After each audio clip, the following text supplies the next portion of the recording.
Okay, let's jump right in. We're looking at a really interesting local story today coming out of Massapequa on Long Island. Ah, yes, the Chiefs logo controversy at the school district there. Yeah.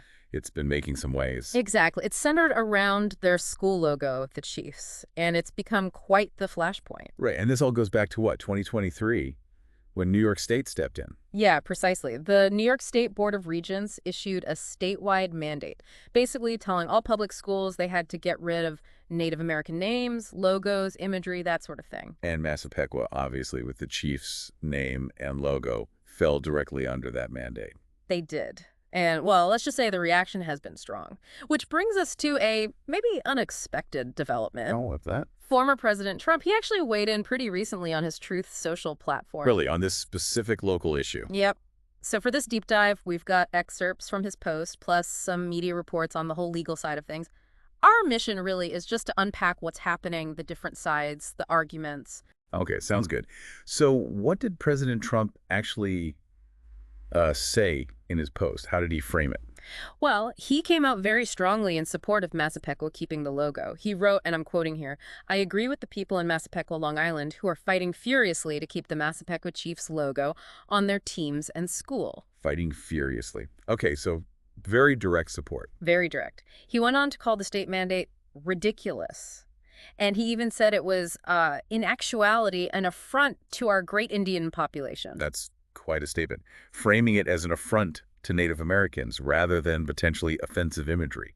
That's a specific perspective. It is. He's basically arguing the name and logo are intended as honors, a sign of respect. Which is an argument you often hear in these debates that the intention is positive, about bravery or leadership associated with the term chief. Right. And he also stressed how long they've had the logo, that it's part of the school's identity. He asked basically, what could be wrong with using the name chief? Hmm.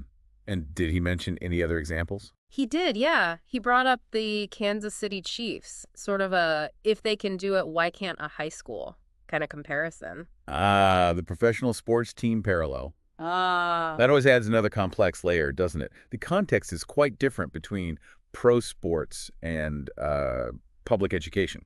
Definitely different. Now, it's important context here. This isn't just happening in a vacuum. There was a legal challenge. Right, between Massapequa and the State Board of Regents. Exactly.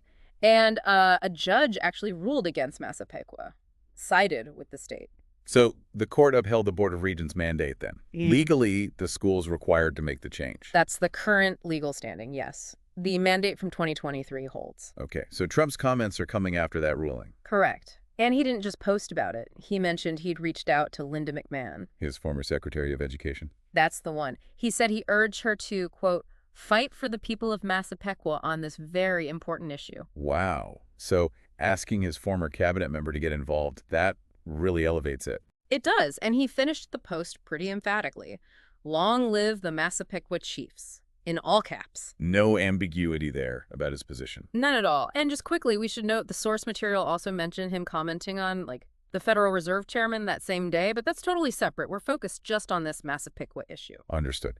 So boiling it down, you've got this local community, Massapequa, wanting to hold onto a symbol that's clearly part of their identity, their tradition. Right, something they've had for years and feel strongly attached to.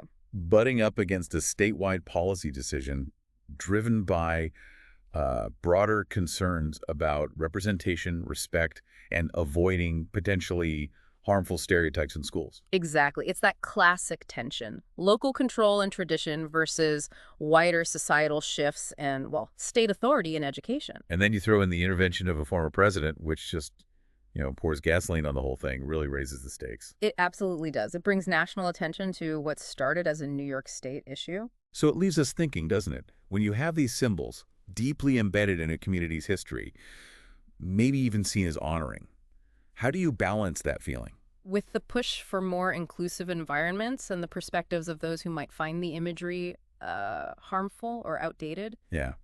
What are the really crucial things for communities and school boards and maybe even state regulators to weigh up in these kinds of really sensitive situations? It's a tough question.